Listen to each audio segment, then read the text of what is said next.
tanghali po sa inyong lahat. And of course, gusto kong pasalamatan yung mga boys natin dito. Yes. Thank you very much po sa lahat ng mga media partners natin na nagbigay ng time today. And of course, sa lahat ng mga kaibigan natin sa press. Maraming salamat for being here. Thank you very much po. And I'm ready sa lahat ng mga questions niyo. Gusto mo yun? Yes, so parang ready Basta siya. lahat yun ay tungkol sa akin si concert natin. Correct, doon tayo mag-focus kasi syempre Oo yun ang naman. ating kasi celebrate. Ayan, nabanggit na ni Akinse, different from your previous major concerts. Alam nyo, ito nga 15th anniversary concert ko na gagawin. Ang Akinse concert ay paano ko ba masasabi na kung paano po siya mag-iiba sa ibang mga concert na nagawa ko po before. For me kasi mas personal siya ngayon. Sa 15 years, mas marami po ang mas maraming istorya ang nabuo, mas maraming kwento ang nabuo, at mas maraming awitin pa ang mas nagkaroon ng talagang kahulugan. At siguro yun talaga yung gusto kong maibahagi sa napakaraming taong sumusuporta pa rin po sa akin hanggang ngayon. Hindi lang sa pagkanta. Gusto ko na mas marami pa silang maramdaman at gusto ko na mas mabigyan sila ng inspirasyon paglabas nila ng Araneta Coliseum. So yun yung gusto kong ma-feel nila. Mas personal tong concert na to for me kasi mas maraming kwento tayong maibabahagi sa kanila. So bago ako umabot sa puntong yon. Dahil 2020 po, nung time na yan, medyo sunod-sunod po yung mga pangyayari. Nung taong 2020, nag-shutdown ng ABS-CBN, nawala ang Mama Bob, at Nag-pandemic. Yes, nag-pandemic. Madalas pong sinasabi sa akin ng mama ko nung time na yon, bago nawala ang mama, sabi niya sa akin, Angeline, sabi niya, pag may oras at kaya mo, tapusin mo yung pag-aaral mo. Lagi niya sinasabi sa akin yun. Pangalawa, ang lagi niyang sinasabi, mag-asawa ka na. Kasi pag nawala ako, mag-isa ka lang. So, kaya niya pala sinasabi yun, dahil mawawala na siya ng taon na yun. Then after noong 2021, hindi na po siya nawala sa isip ko. At sabi ko sa sarili ko, kailan ko gagawin kung hindi ko na kaya at kung wala ng mga taong tutulong sa akin. So, nung moment na yon, pinagdasal ko lahat. So sabi ko sa sarili ko, pag ready na ako ulit at nasa puso ko na ulit ang pag-aaral, gagawin ko. Since pinagbubuntis ko po yung pangalawang baby namin, doon din po yung time na nagkasabay-sabay din na meron po akong ginagawang series with Kim Chu and Paolo, yung What's Wrong with Secretary Kim. So nagkataon, sumabay din yung hindi po ako nakakapagpasa on time ng mga requirements na kailangan ko at makapag-report sa school on time. So medyo na-late talaga lahat. Kaya medyo na-late din po yung pagka-graduate ko. Dapat last year pa ako mag-graduate. Kaya ang nangyari, 2026 po yung naging graduation ko. Medyo mahirap po talaga, pero kinaya. Right. Pero kinaya. At yun po talaga yung pinakamagandang na irigalo ko sa sarili ko. Congratulations. Salamat po. Nasaksihan namin ang journey mo simula nang nag-start ka. Thank you, Tito Sa show. Nero. Thank you. Honestly, Tita, napakarami kong mga dream collaborations na gusto ko talagang mangyari dito sa akin sa concert. And syempre hindi mawawala ang napakabuting, parang masasabi ko po na forever singing partner ko tong tao na to si Mr. Eric Santos. Si Eric Santos kasi napakatotoo niyang tao na yan. And parang sa lahat ng mga pinakaiusap ko sa kanya kahit doon po, hindi ako nagdalawang salita na manghingi ng pabor sa kanya. Parang hindi namin pinag-uusapan ang talent fee. Wala kami pinag-uusapang gano'n. At doon naman po ako nagpapasalamat kay Eric. Kasi hindi naman po kami magkasabay ni Eric na pumasok sa industry. Talagang mas senior talaga sa akin si Eric, di ba po? Kasi sila nila Sarah yung halos magkakasabay. And para maging kaibigan siya at para maging matagal na katrabaho, talagang thankful and grateful po ako kasi talagang pinapasok niya ako sa mundo niya. Naging magkaibigan kami. Ang dami ko rin natutunan kay Eric tungkol sa industriya natin. Na kailangan talaga hindi lang ikaw talentado. Kailangan sa industriya ito marunong kang magmahal at makisama sa mga taong nakakatrabaho mo. At yun yung lagi kong iniingatan kasi yun ang isa sa natutunan ko po sa kanya. At syempre yung pagmamahal mo sa work mo, kahit na sabihin mo na ang nag-invite sa'yo, kahit na hindi ganun kalaki yung event, kumpara sa iba. Hindi, my friend. Back to you. Back to you. Joke lang, my friend, ah. Alam mo, isa yan sa lagi kong sinishare na paulit-ulit sa mga kakilala ko. Ang hindi ko pagsasawa ang ikwento siguro nung time na bago po ako manalo ng Star Power. Dahil yan yung mga panahon na muntik na po akong mag-quit dun sa contest. Dahil kailangan ko talagang operahan ng mama bag sa puso at lagyan ng permanent pacemaker at wala po akong pambayad sa ospital. So, kailangan kong isang laang lupa at bahay namin sa Sampaloc, Manila, kung saan ako lumaki at saan kami nakatira ng mama ko. At siguro, may mga tao talagang ginamit si Lord para kumbinsihin ako na huwag iwanan ng Star Power at magpatuloy. Kaya siguro, hindi rin ako nawala ng pag-asa na huwag iwanan talaga yung Star Power. Kasi nung mga panahon na yun talaga, ang nasa isip ko, walang magbabantay sa nanay ko sa hospital, ayoko na pagbalik ko ng hospital, wala na ang mababag. So yun yung pinakamahirap na nangyari sa buhay ko. Pero... Uy, grabe naman. Hindi, my friend, joke lang. Alam mo, sa totoo lang, lahat naman gusto kong subukan. Very challenging yung gano'n, ano? Kasi pag sa teatro, kasi alam ko na iba talaga yung kanilang mga, ang patuloy ang pangarap. Kasi, kagaya nga po ng Ding-dong. Parang yun naman ang kanta ng lahat. Ayun. Pag ako pingi mo, tutupad ang pangarap mo, Sinta! Sinta! Hindi, ito po, seryoso. Ang kanta ng puso ko ngayon, till I met you, I never knew what love was.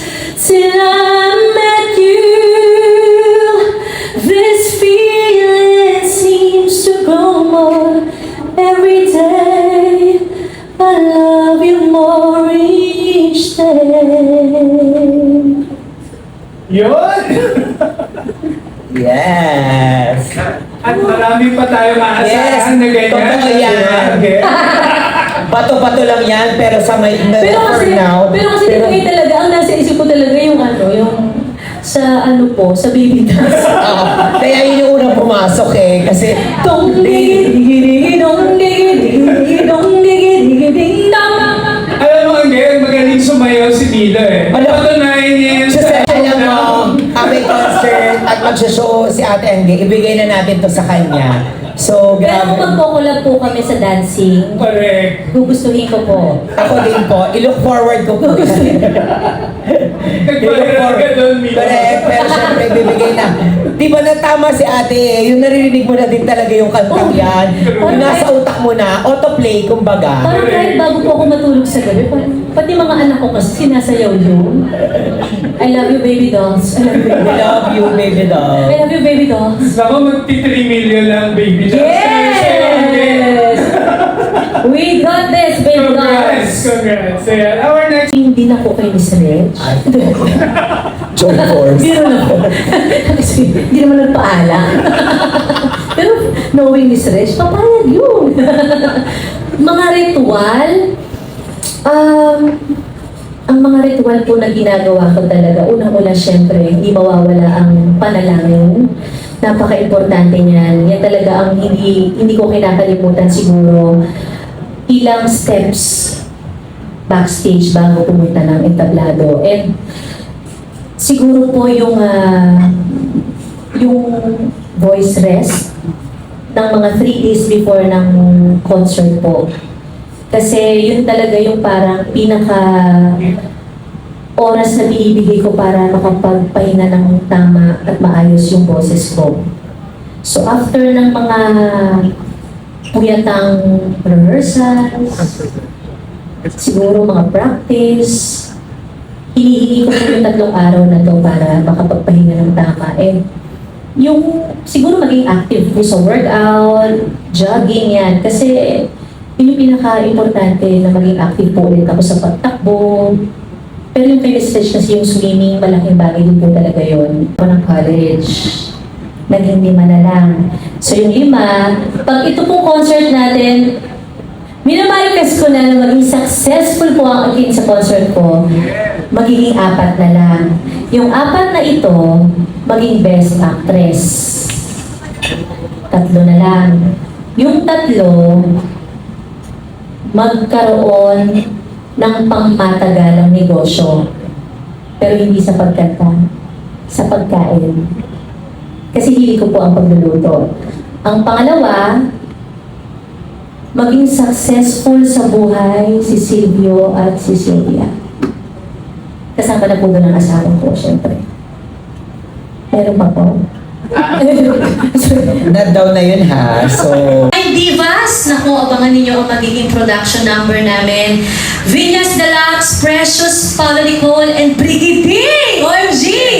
At syempre, si Skaz Takli, makakasama natin dyan.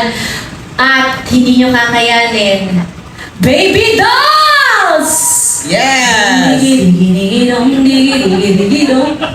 Abangan niyo po ang magiging production number namin ng mga special guests natin at maraming pa po ang mga guests natin. Sa susunod po, sasabihin ko pa po sa inyo kung sino makakasama ko.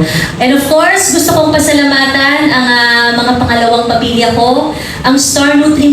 So this time around, sasayaw ka talaga on stage. Gusto kong sumayaw. Okay. Kaya kasama baby Ipakita yan dolls. sa mga tao. Kaya kasama baby dolls. Yes, kaya kasama Mag-ano ka. Oo. And also, kita natin sa likod ng poster nakatanga ka. Parang first time, no? Yung ganyan ka. At parang hindi, palaban. At hindi ko rin inasahan na kung kailan ako nagkaroon ng 2 anak, saka ako nagtangga. Pero okay na rin. Oo, yan talaga. Okay na rin. Uy! Ay, tulo. Okay lang. Okay lang. Women empowerment. Yes. Grabe, dito talaga ipapakita yung other side of Angela. Actually, kasi sabi ko nga sa sarili ko, kailan pa natin gagawin? Eh, syempre habang tumatagal ng panahon, nagkakaedad din tayo. So, gawin natin ngayon. Lastly, invite everybody to watch. Yes, well, every time na nakikita ko sila kahit saan, and nung first time na narinig ko yung isa sa mga kanta nila, parang galing ako sa ASAP studio, then paglabas ko ng studio ng ASAP, sumayaw kami noon eh, parang meron silang pinasayaw sa akin. First time ko marinig yung dance song nila. Tapos, sabi nila, Miss Angge, papromote lang po kasi pinopromote namin yung bagong song. Sige, ganyan. So sumayaw ako, tinuro nila sa akin yung step. Tapos after nun, madalas ko na silang nakikita online. Sabi ko, nakakatuwa naman ng Baby Dolls. And natutuwa ako sa mga songs na nire-release nila. Nakaka-happy lang pag naririnig ko kahit saan ako magpunta. Bago ko mag-umpisa sa trabaho, pag naririnig ko yung mga songs nila, pati yung mga team namin, parang good vibes lang buong araw. So, sabi ko, kung mabibigyan ako ng chance na maimbitahan ko sila sa concert ko, sana pumayag po sila. At kung kakayanin po ng schedules din nila. How important is it na suportahan din yung mga bagong performers or artista? Alam nyo po, syempre nag-umpisa din po ako doon. And yung mga panahon na yun, kung paano po ako nag-umpisa and makiusap din sa ibang mga artist na suportahan din ako. Hindi ko nakakalimutan yung pakiramdam na ganun eh. And nagpapasalamat din ako sa mga taong hindi ako pinabayaan, na hindi ako tinalikuran. So kaya din siguro ganun lang din po yung pagtulong ko or pagsuporta ko na sa kahit sa mga bagong mga artist natin sa industriya. Basta kaya ko naman, ibibigay natin yung suporta natin sa kanila. For sure, nagkaroon na kayo ng rehearsal ng Baby Dolls. Kamusta yung pakipag-work sa kanila? Sa ngayon? Yeah. Sa ngayon wala pa. Wala pa. Baka next week. And looking forward ako doon. Kasi sa ngayon, inaayos pa namin lahat yung mga repertoires na gagamitin namin with the Baby Dolls. ready ka makipagbakbakan sa sayawan. Sa sayawan. Baby na. Let's Wow. do this. Ay! Diyos ko, Lord. Siyempre, Challenge ka. accepted. At ako yung nag-request sa kanila. So, pinagbigyan nila tayo. Kailangan natin gawin to ng magandang-maganda. So ano pa lang preparation? Kasi ngayon, di ba, after mong mga anak, in just a few months, Opo. pinakita mo na, na very fit ka na physically. Meron ka bang specific na ginawa para to go back to your original size? So, yung mga song ba na kakantahin mo is sarili mong ng song lahat niyon? Mas marami tayong songs na pinrepare, and yung mga songs na to talagang original songs ko na na-release ko na siguro mga ilang taon na rin ang nakalipas. And nung ni-review ko lahat ng mga songs ko na nailabas ko dati bago pa nag-pandemic, ang dami pa ng mga magagandang songs pa na gusto kong maiparinig ulit sa mga tao. Or pwede nating bigyan ulit ng bagong arrangement na mas ikakaganda nila. So yun yung mga kanta na gusto ko bigyan ulit ng bagong kwento na ipaparinig natin sa akin sa concert. Saan ka na ulit ng songs? Anong mga songs itong gusto mo iparinig na? Kasama sa repertoire mo? Na original song.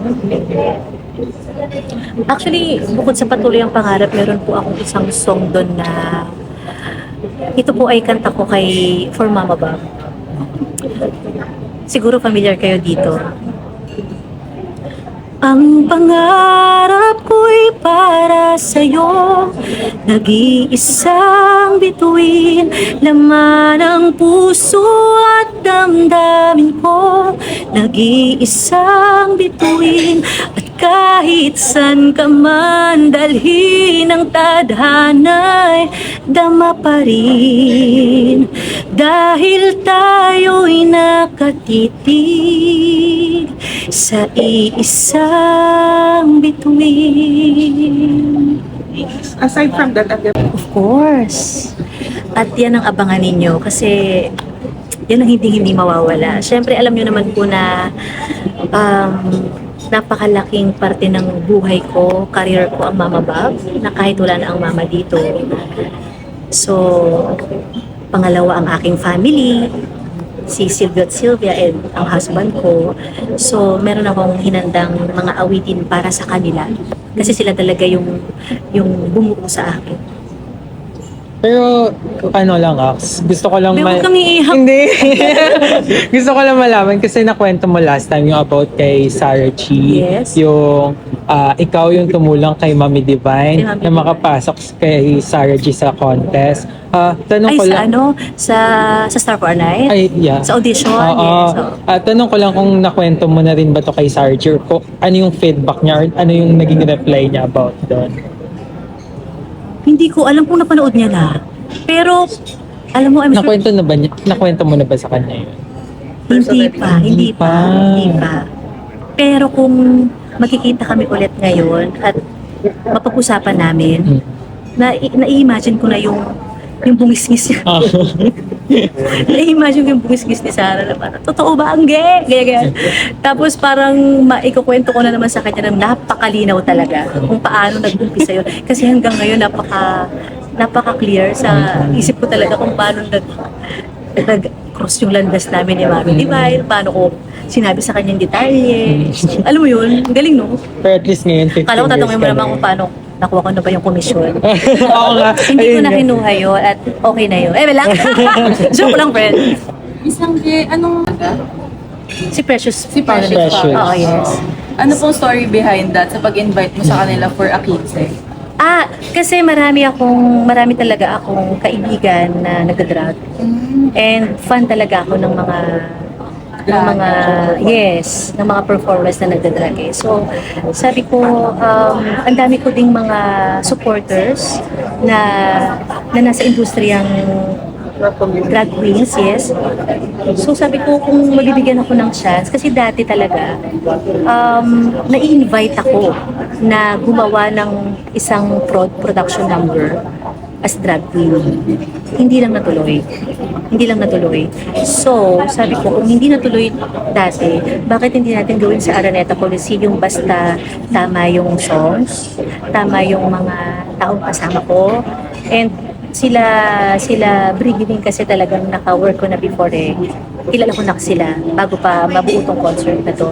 So nung binubuo namin yung konsepto ng A15 at chinek namin ang kanilang mga availability naiayos naman at naswak naman. So mag-drag ka din dito. Secret. Gusto mo yun ba? Bakit? Ang arte ko ba? Punta ng OPA.